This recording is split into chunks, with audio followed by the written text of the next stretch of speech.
What's going on, guys? Today we're going to be talking about Vendetta, my honest thoughts on Vendetta. So we've had like about a week or so to play this hero, try her out, see what's good about her, what's bad about her, what's right about her, and of course what's wrong with her. Starting off first, I think honestly she's working. I mean, I think it's much better than the issues with Doom and all that, right?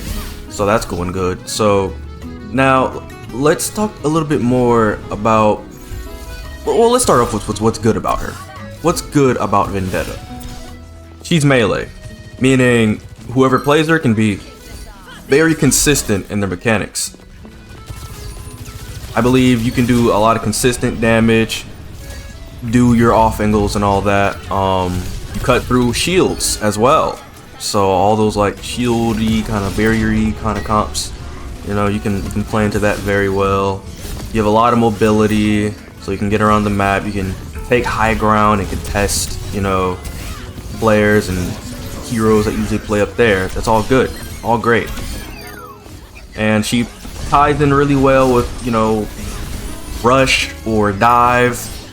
You do kind of have to play a little bit more flanky. Now, that just comes with the concept of being a melee hero, right? So now, with that in hand, let's get into what's not so good about it. What's bad about Vendetta? What's bad about Vendetta, so obviously, her sustain, her survivability, right?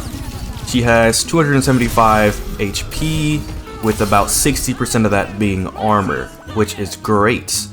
But I think one thing that she's missing that makes her just so killable and so easy to focus and like you're just gonna get shred, right?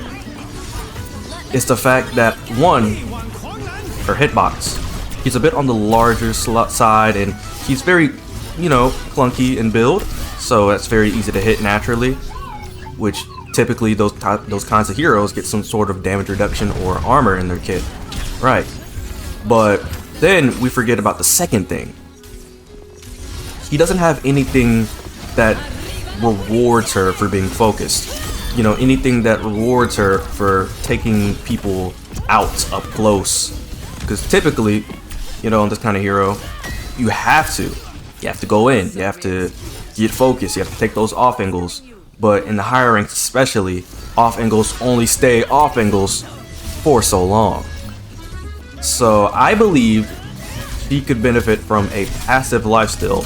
While she does have lifesteal on a perk, which is her major perk, 30% lifesteal will amount to jack squat after you take 3 swings to get it. And that's a maybe, because her critical is one of the strikes that take a little bit more patience, a little bit more, you know, aim per se, you know.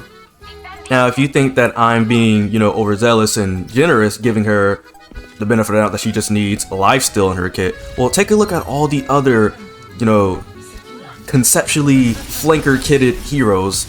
Let's take Genji or Tracer or Sombra or Venture or Reaper or even Echo. They all have something that rewards them. For example, Tracer, she can recall her health. Sombra can translocate and hack health packs.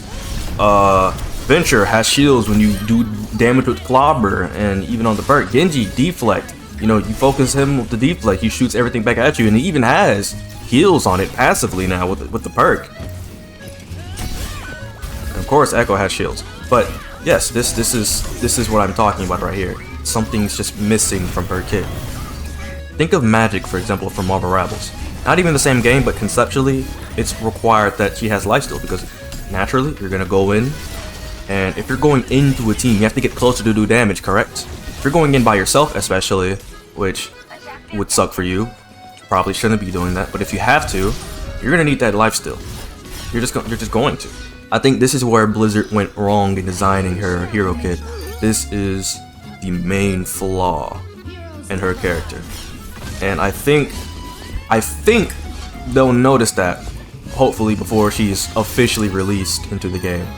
I pray, because other than that, she's just gonna be extremely flawed in design and damn near unplayable, dare I say. You're only gonna get so far with this hero. I mean, probably metal rank if I'm being honest, because, you know, by the time you get to diamond, people, one, know how to aim already, 2, they know how to like look around and have object permanence. So yeah, that's really all I have to say about this hero. The sustainability, the survivability is a major issue. You would think with the armor and the block it'd be great, but no. Block does what, 75% reduction, and she only has 275 HP in the first place, so that reduction amounts to jack squat, especially since the block gauge, or it just lasts not so very long.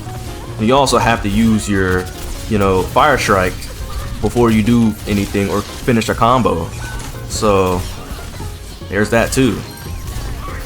Yeah, there's a lot pinned against this hero, and I think right now if you don't play with the right comp, or you don't play like with the right hero, whatever team, you're just only gonna get so far.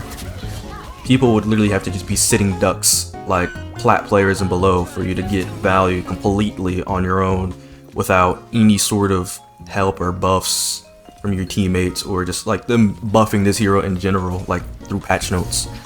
I think they knew though that this hero is gonna have some survivability issues, which is why she had the block, which is why she has the armor, because they knew that this was gonna be a hero that was just gonna be like, oh, Vendetta's flanking, everyone get her, bah, bah, bah, bah. And then she gets just mowed down, just gets her shit clean, smooth, blown off. But yeah, that's about it.